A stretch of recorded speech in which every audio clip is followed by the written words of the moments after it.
మీ ఎలాంటి వ్యాపార ప్రకటనలకైనా వెంటనే మా ఛానల్ సంప్రదించండి. అందరికి నమస్కారం. నేను శిరీష. ప్రస్తుతం మనతో పాటు ఉన్నారు ప్రముఖ జ్యోతిష వాచస్పతి బ్రహ్మశ్రీ పోతుకూచి చంద్రమౌళి శాస్త్రి గారు. గురుగారితో మాట్లాడతాం. నమస్కారం గురుగారు. ఓం శ్రీమాత్రే నమః. గురుగారు, విశేషంగా ఏప్రిల్ మాసంలో ధనుసు రాశి వారికి ఎలా ఉండబోతుందంటారు? ఎలాంటి జాగ్రత్తలు తీసుకోవచ్చు అంటారు? గ్రహ గోచారం ఈ మాసంలో ఎలా ఉంటుందంటారు వీరికి? ఓం జ్ఞానానందమయం దేవం నిర్మల స్ఫటికాకృతిం ఆధారం సర్వ విద్యానాం శ్రీ హయగ్రీవముపాస్మహే.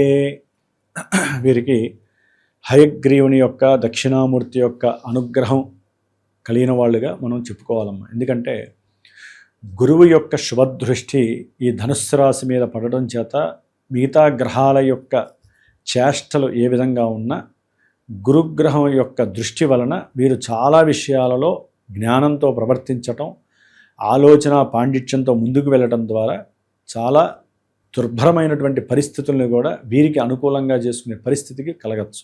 అంటే గురుబలం బాగుంది, గురుబలం చాలా సుస్పష్టంగా ఉంది కాబట్టి హ్యాపీ.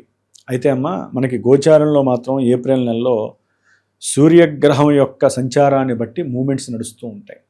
ఎందుకంటే ఆత్మ కారకుడు ఆయనే. అన్ని రకాల ఏ చర్య చేయాలన్నా సూర్యగ్రహ బలం ఉండాలి. ప్రతి గ్రహం ఆయన చుట్టూ తిరుగుతాయి కదా, మరి సూర్యుడు బలంగా ఉంటేనే కదా ఏదేం జరిగేది. అయితే ఏప్రిల్ 14 వరకు కూడా సూర్యుడు 4వ స్థానంలో, చతుర్థంలో, చాలా ఇన్కన్వీనియంట్ స్థానంలో ఉండటం, అంటే ఆరోగ్యరీత్యా కొన్ని ఇబ్బందులు ఎదురవుతాయి. అట్లాగే కుజగ్రహము, శనిగ్రహము, 11 నుంచి బుధగ్రహం, నీచస్థిత బుధుడు, ఈ 4 గ్రహాల యొక్క పరంపర 15వ తేదీ వరకు సూర్యుడైతే కనుక ప్రతికూలమైనటువంటి భావాలను ఇస్తారు. అంటే ఎవరైనా సరే ఉన్నతమైనటువంటి విద్యలని చదవాలి అని మానసికంగా ప్రిపేర్ అవుతారు. అంటే వారి పిల్లలు కావచ్చు, కొంతమంది ఎవరైనా విద్యార్థులు కావచ్చు ధనుస్సు రాశిలో, వారికి కొంత కష్టకాలము అని కూడా చెప్పుకోవాలి. బుద్ధి సరిగ్గా పనిచేయదు, తెలివితేటలన్నీ కూడా అధమస్తవ స్థితిలోకి వెళ్ళిపోతాయి. ఎందుకంటే ఇక్కడ బుధగ్రహ నీచస్థిత ప్రభావము వీరికి ఉన్నటువంటి ఆలోచనాపరమైనటువంటి చర్యలన్నిటినీ కూడా కుదించి వేస్తుంది, పైకి రానివ్వదు, చేతనత్వం ఉండదు. కాబట్టి బుధగ్రహం 4లో ఉన్నప్పటికీ చాలా విశేషమైనటువంటి ప్రాధాన్యత 4వ స్థానంలో బుధుడు ఉంటే గోచారం రూల్స్ ప్రకారం. కానీ అది నీచ స్థితి కావటం వలన, కుజుడు శని 2 పాపగ్రహాలతో బుధుడు కలవటం వలన ఈయనిచ్చే శుభాలంటూ కూడా మొత్తం ఏమీ ఉండవు. అయితే శుక్రగ్రహ బలం అనేటటువంటిది మాత్రము వీరికి ఈ ఏప్రిల్ 20 తర్వాత కొంత ఆగమ్య గోచరమైన పరిస్థితి, భార్యాభర్తల మధ్య విపరీతమైనటువంటి కుటుంబ అలజడులు కలుగుతాయి. ఆర్థికంగా అప్పుల బాధ కొంత అధికమయ్యే పరిస్థితి ఉంటుంది. ఒక మాట అంటే కుటుంబంలో ఇంకో మాటగా స్వీకరించి కుటుంబంలో చిన్న చిన్న జగడాలు కలగడానికి అవకాశాలు ఉంటాయి. ఇట్లా గ్రహాల యొక్క స్థితిగతులను కనుక గమనించినట్లయితే కనుక ధనుస్సు రాశి వారికి మరి కుజుడు, శని, బుధ, రవి ఈ గ్రహాలు అస్సలు బాలేదు. శుక్రగ్రహము కూడా ఒక్క 20వ తారీఖు వరకు మాత్రమే బాగుందమ్మా. ఏది ముట్టుకున్నా బంగారమా అన్నట్టుగా ఉంటుంది వీళ్ళకి. అప్పులు తీరిపోవటం, అనారోగ్య సమస్యలు కాస్త ఇదవటము, అట్లాగే శత్రువులు ఎవరన్నా ఉంటే వీరితో కాస్త మాట్లాడడానికి ముందుకు రావటం, ఏదైనా వస్త్ర ఆభరణాదులు కొనటము, కొత్త కొత్త వస్త్రాల యందు కాస్త ఆశ కలగటము, సంతానం యొక్క అప్పులు ఏదన్నా ఉంటే వీరు తీర్చడానికి ప్రయత్నం చేయటము, ఇట్లా ఎన్నో రకాలుగా శుభ పరిణామాలు ఉంటాయి. కాబట్టి ఏదేమైనప్పటికీ కూడా అమ్మ, ఈ యొక్క ధనుస్సు రాశి వారు కొంచెం జాగ్రత్తగా ఉండాల్సిన పరిస్థితి. ముఖ్యంగా ఏదైనా కొత్త ఈవెంట్స్ ఏదైనా ప్రారంభం చేయాలంటే వారి జన్మజాతకాన్ని చూపించుకొని ప్రారంభం చేయాలి. వివాహం అయితే కనుక అనుకూలంగానే ఉంది, కానీ ఈ గ్రహాల యొక్క పరిస్థితి, వాహనము, ఇందాక చెప్పినటువంటి కొన్ని విద్యలో కానీ ఏదైనా ఇబ్బందులు కలిగితే వారి జన్మజాతకం చూపించుకోవడం ద్వారా ఏంటంటే అమ్మ, సరైనటువంటి రెమెడీ ఆచరించి అవతల వాళ్ళు ఏం చేయాలో కూడా ఒక గురువు నిర్దేశిస్తాడు. ఆ విధంగా చేసుకుంటూ గోచారాన్ని కూడా లింకు చేసుకోవడం ద్వారా సరైనటువంటి పరిస్థితి మనకి కనిపిస్తుంది. ఏ పరిష్కారం చేసుకుంటే మనకి గోచారంలో పనులు అవుతాయి. అంతేగాని గోచారాన్ని నమ్ముకొని ముందుకెళ్తే అసలైన జాతకం నెగిటివ్ ఇచ్చింది అనుకోండి, ఇది పాజిటివ్ ఇస్తుందని చెప్పుకుంటే మా గురువు గారు మాకేమీ పనులు జరగట్లేదు. వ్యక్తిగతంగా ఎంత వరకు ఉంటుందంటారు జాతకం? 100% మన జీవితం మొత్తం వ్యక్తిగతమైనమ్మా. మరి గోచారం జస్ట్ ఏంటంటే మనసుకు సంబంధించినటువంటిది. అంటే మీకు ఇట్లా జరగచ్చు, మీకు ఇట్లా ఉండొచ్చు, జస్ట్ 100% కాదు కదా, ఏ పర్సెంటేజ్ చెప్పలేనిదే గోచారం. ఎందుకంటే అమ్మ, లగ్నం అనేటటువంటిది, జాతకం అనేటటువంటిది వాళ్ళు పుట్టిన సమయానికి వాళ్ళకి మాత్రమే వర్తిస్తుంది. ఈవెంట్స్ కూడా వాళ్ళ వరకే ఉంటాయిగా. మరి గోచారం, ఈ నక్షత్రము, ఈ రాశి వాళ్ళు కొన్ని కోట్ల మంది ఉంటారు ప్రపంచం మొత్తంలో. అందరికీ చెప్పినవన్నీ జరిగిపోతాయా? జరగవు కదా. వాళ్ళల్లో జన్మజాతకంలో గృహ సమస్యలు ఉన్నాయనుకోండి, ఆ దశలు అంతర్దశలు నడుస్తున్నాయనుకోండి, ఇప్పుడు వాళ్ళకి ఆ సమస్యలు వస్తాయి. కొంతమందికి వాహన ప్రమాదాలు జరుగుతాయి. ఈ నెలలో విపరీతమైనటువంటి ప్రమాద సూచనలు ఉన్నాయి ధనుస్సు రాశి వారికి. అట్లాగే కొంతమంది యాక్సిడెంట్లు చేసి స్టేషన్లో కూర్చోవాలి, చెరసాల్లో కూర్చోవాల్సిన పరిస్థితులు వస్తాయి. కొంతమందికి ప్రమాదాల్లో, కొంతమందికి శరీరం కూడా ఇబ్బందులు పడే పరిస్థితులు వస్తాయి. ఇట్లా చెప్పుకుంటూ పోతే నెగిటివ్నెస్ ఉంటుంది. కాబట్టి నేను చెప్పేది ఏంటంటే అమ్మా, ఏదైనా సరే బాగా అసలు పడరాని ఇబ్బందులు పడుతున్నా, ఏదైనా ఒక శుభకార్యం చేయాలన్నా ముందు జాతకాన్ని పర్యవేక్షించుకొని మంచి జరుగుతుందా చెడు జరుగుతుందా అనేది ముందు ఒక గురువు ద్వారా, సరైనటువంటి గురువుని వారే నిశ్చయించుకొని ఆయన చెప్పిన దాని మీద వారు ముందుకు వెళుతూ సరైన పరిష్కారాలు వాళ్ళు ఆచరించే వాళ్ళు, గురువులు ఆచరించవలసిన వాళ్ళు చేసుకుంటూ ముందుకు వెళితే మనకి గోచారంలో జరిగేటటువంటి కొన్ని సమస్యల నుంచి కూడా బయటపడడానికి ఈ యొక్క పరిహారాలు చాలా ఉపయోగపడతాయి. అంటే వ్యాపార రీత్యా కూడా ఎన్నో ఇబ్బందులు ఎదురయ్యే అవకాశం.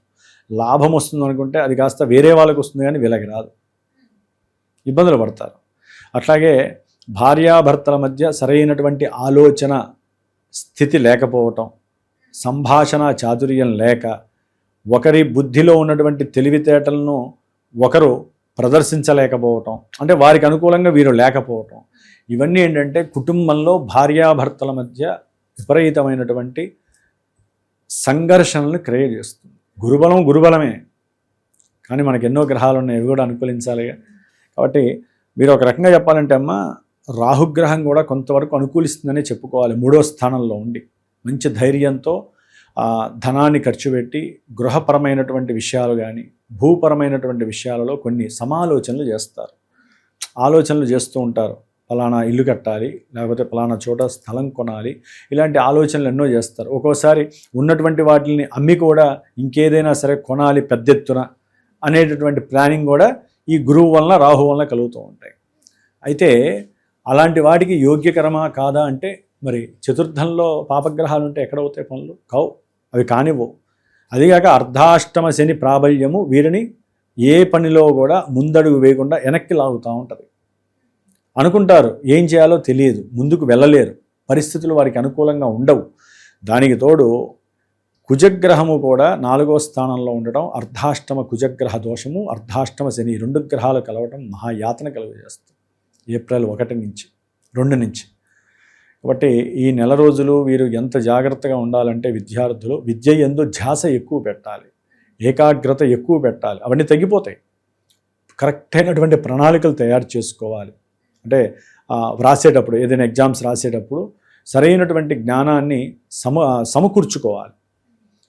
అట్లాగే ఎవరైనా సరే రియల్ ఎస్టేట్స్కి సంబంధించినటువంటి భూ వ్యవహారాలు నడిపించే వాళ్ళు కావచ్చు, భూముల్ని కావచ్చు, గృహ కట్టడాలు నడిపించేటటువంటి బిల్డర్స్ కావచ్చు, లేకపోతే ఐరన్ మెటల్స్కి సంబంధించిన వాళ్ళు, కోల్ బిజినెస్ చేసేవాళ్ళు, లేకపోతే కోల్కి సంబంధించిన వాళ్ళు, ఇట్లా ఏదైనా సరే వాటికి సంబంధించినటువంటి వ్యాపార విషయాలలో, అమ్మకం విషయాల్లో చాలా ఇబ్బందులు ఎదురే అవకాశాలు ఉంటాయి.